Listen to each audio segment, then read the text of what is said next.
Hey guys, and welcome back to Living with Charnelle. I am excited to share a new recipe with you today. If this is your first time here and you want to learn how to cook and make great recipes, you are at the right place. Start by clicking the subscribe button to show your support and hit the notification bell to stay up to date with upcoming videos. If you like this type of content, please don't forget to give it a thumb up. I upload new videos Wednesdays and Saturdays.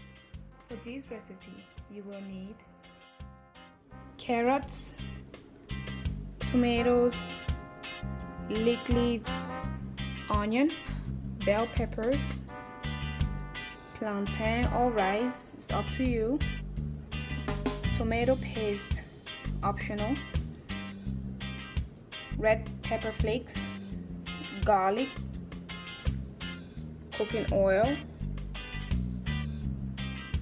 white beans, bay leaves optional, rosemary optional, black pepper, white pepper, cube, parsley, oregano, salt, and basil. Almost forgot green beans.